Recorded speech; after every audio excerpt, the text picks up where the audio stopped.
C'est parti mon kiki les amis, on est parti pour le bonus numéro 3. La création du conservateur.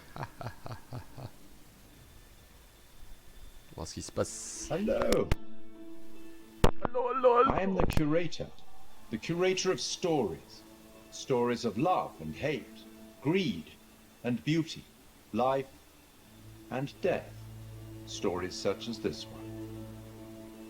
The curator of the Dark Pictures anthology bridges between the player and the story, being very aware of what they've done, but also much more aware than the player about what's actually going on in the story and what the context is and what the scenario is. What do you think happened to this guy?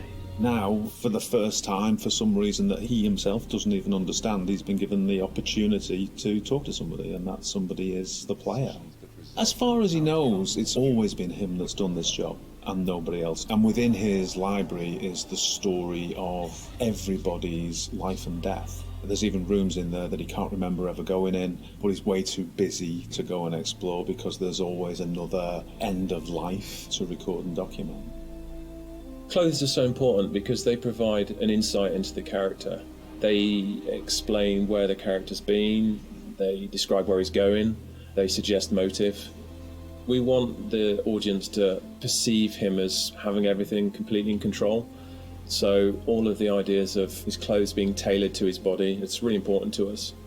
We worked with a costume designer. He did a lot of research into the authenticity of the materials and textures. He provided us with lots of authentic high-resolution reference. He even gave us material swatches. It was really useful for us because looking at the folds, looking at the visual language of cloth, how do they sit on the character?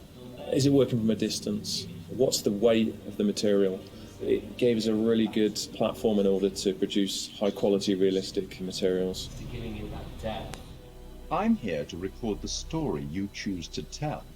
I think that whenever you're dealing with a realistic human acting performance and facial expressions, that part of it is so key to transferring the emotion that you want to over to the player.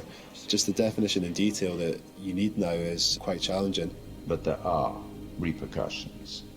In terms of cameras, it's quite interesting as well because we've talked a little bit before about how we use skewed angles, upshots, tilts and all that kind of thing to create this feeling of unease and anxiety in the horror moments. And for the curator, it was quite the opposite actually. He's very much in control and he knows everything about the game you're playing and he's very much at home in his own environment. So we took the approach to have a lot more flattering shots, a lot more level shots. You look at him at a natural height. You're never like below or above him and it creates this veneer of control. It's almost like it's very straightforward and he's just delivering you these statements. You see, we each make decisions according to our own moral compass. And of course he's British.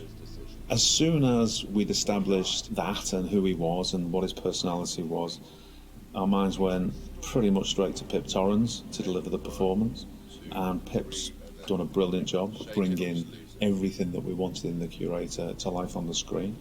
And pretty much everything that we shot was nailed on first take by Pip. But the truth of this story isn't fixed. Far from it. A story can change a great deal when told from a different perspective. One thing that was really important for us with the art direction was to somehow differentiate him from the rest of the game that you're experiencing. And with that we could make a really interesting contrast because as the player you might be experiencing all this horror, all this craziness, and all of a sudden you're taken out to quite a different and quite an unusual place. So that was a really fun thing to play with. We tried to play up on that contrast and really signal to the player that there was a change happening. The curator addresses the player directly. He's quite ambiguous, he's quite mysterious. You're really not sure if he's there to help you or hinder you sometimes. And I wanted that to kind of be reflected in the art. The corridor that he is in at the start of the game and where you see him a lot of times, we wanted to get this feel of an almost infinite corridor that's got this maze-like feel.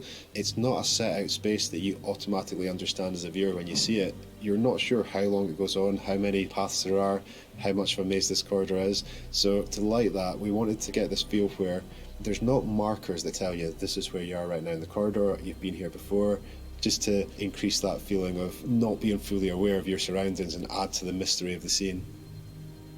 And then he goes into his repository, which is a huge vault of books and secrets, with his main desk right in the middle. He's got large windows for light, a skylight above that would also let a lot of light in, a mezzanine floor, a marble fireplace, classical, opulent, sophisticated. The central feature of the repository is the curator's desk. So we researched how that might look and wanted to make it look a big, substantial piece of furniture. We added a lot of scroll work and detail to the front and rear, all of the things that you'd expect, the brass fittings for the drawers.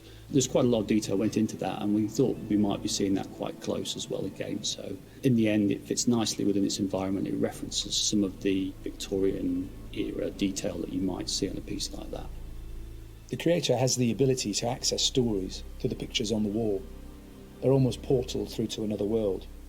And that all had to fit within our architectural environment. So we looked at very ornate framings, large pictures that would hang on the walls, that would feel correct and not out of place, and something of this nature. We thought about where we could include light sources that would be interesting and would put light in the right areas of the room. The skylight's a really good example. We decided that having this top-down ambience would really bed the scene in nicely and create this nice veneer to it, and then add in another number of interesting light sources that we can use for accents, such as a fireplace, such as the candles, that just are there to give you that extra range of colour if you need it. They're there to draw the eye of the player to what we want to show them. It's not my place to interfere, but I might be persuaded to offer the occasional hint. Here's one for free. It's a strange place. Who's this guy? Why is he talking to me? Where am I now?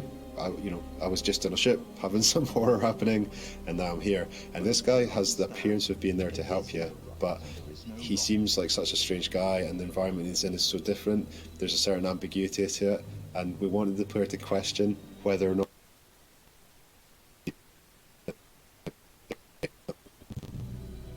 The curator's no Il y a un ordinary petit person, bug and là his dans le truc. repository Il is y a eu no un ordinary place. bug dans le, And you'll get dans the le chance to truc, see hein. him again Ah in ouais. the rest of the Dark Pictures anthology. We will meet again. It's inevitable. Ouh. Ben voilà, c'est le troisième bonus. Les deux autres, je les ai pas encore débloqués parce que je sais pas qu'est-ce qu'il faut faire. Peut-être un nouveau truc. Qu'est-ce qu'il faut faire pour débloquer les autres? Les secrets de Laurent Médan. Tome 1, tome 2. Et ça, il faut le débloquer en trouvant les 25 secrets cuivre. Oh my goodness. Et ça? Et 50 secrets. Eh ben les gars, je suis pas encore gagné là. Hein. Je sais pas les secrets. Je sais pas. Il faudra qu'on joue beaucoup pour débloquer ça. Allez, à la prochaine. Ciao, ciao. Ciao, ciao les amis.